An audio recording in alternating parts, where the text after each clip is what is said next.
members of the Finance Appropriations Committee. My name is Chip Beckett, and I am a veterinarian owned a veterinary practice. Many of you will know me as the chairman of the Glastonbury Town Council and the chairman of the Capital Region Council of Governments. But I do want to have a disclaimer that these thoughts are my own and they do not necessarily represent any of the other organizations. As a veterinarian, I am opposed to Senate Bill 946 because it's a sales tax on veterinary services. I believe it hurts the most vulnerable of our human population, the very old who have no family and few friends to come visit them or see them and depend on their pets for emotional support. The autistic, the developmentally delayed and disadvantaged who relate better to animals than they do to people and becomes a trigger for them to socialize with anything, and then they are able to expand to human socialization rather than just to animals. Yet, we have a culture apparently in this building that says we're going to pick on those small and weak groups to benefit various special interests that want to feed at the public trough. These people are paying their own bills, they don't have much money, and we're hurting them for the benefit of others. Then if you look at the Connecticut Knowledge Quarter Growth Business Study that was just completed, most of the hiring in the state is done by firms between 99 and 10 employees, like many veterinary businesses. Yet the biggest obstacle to businesses expanding in that group is the cost of being in business, which is almost entirely focused on the accumulation of taxes and regulatory compliance from costs from the state government. Senate Bill 946 does nothing to lower the cost of business, does nothing to improve hiring, and especially hurts our urban youth. But we export some of the finest public school students anywhere in the country to other places that have opportunity. I don't think that's a recipe for success, to export your seed corn. We must change our practices. We have a newly formed state tax panel that is going to report out soon. We ought to look at a holistic tax plan, not an ad hoc attack on interest groups that can't fight back. Municipally, I think the overreach for the state to appropriate property tax dollars to redistribute is stunning.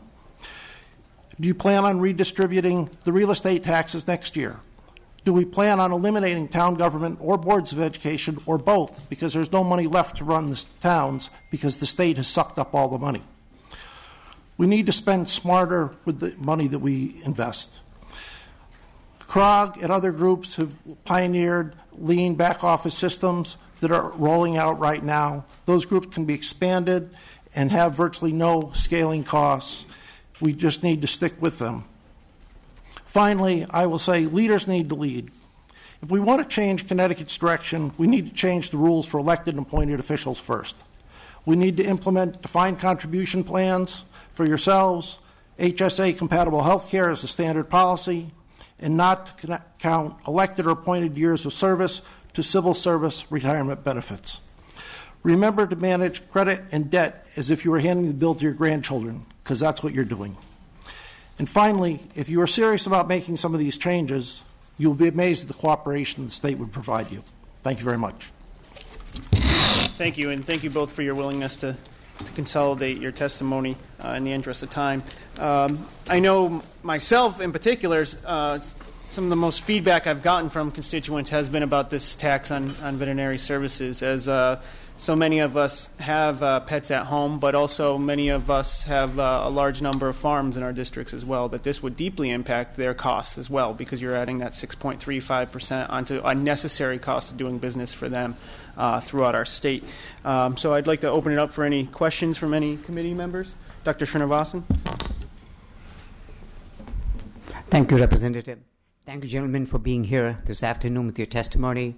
And thank you personally, Chip, for being here and the multiple hats you wear in town and for your leadership in Glastonbury. All of us, we appreciate that very much.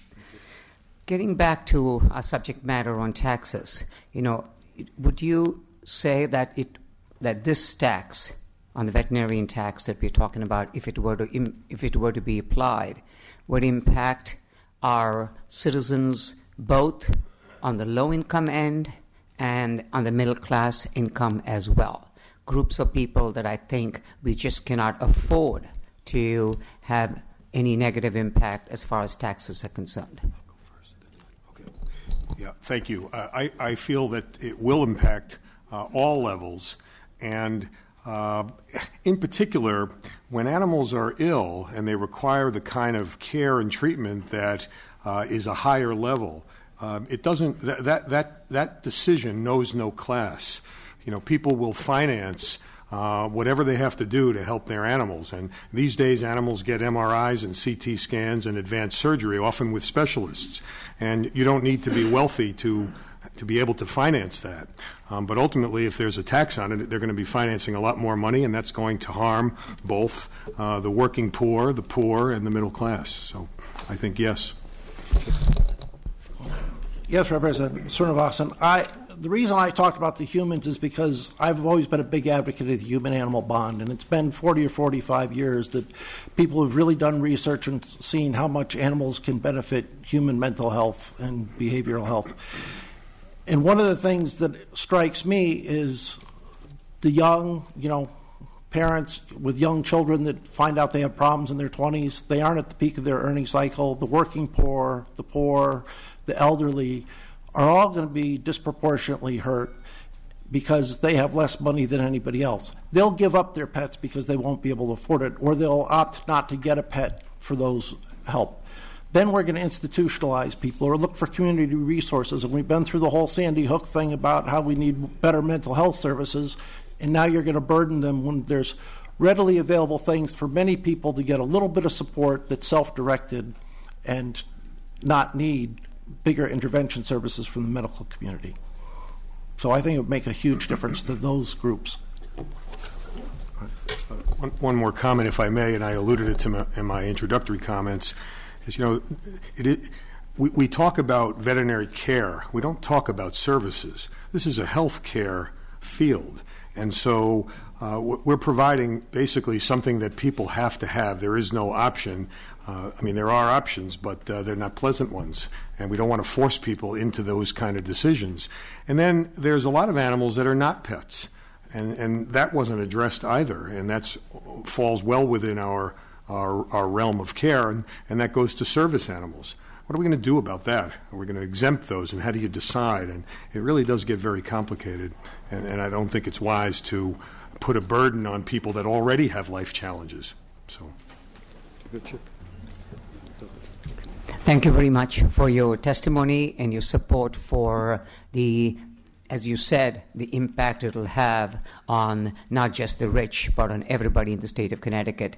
And the option is not an attractive one at all, where people have to choose, A, of not getting a pet, or B, if they do get a pet, avoiding services because they just cannot afford them anymore. Thank you very much.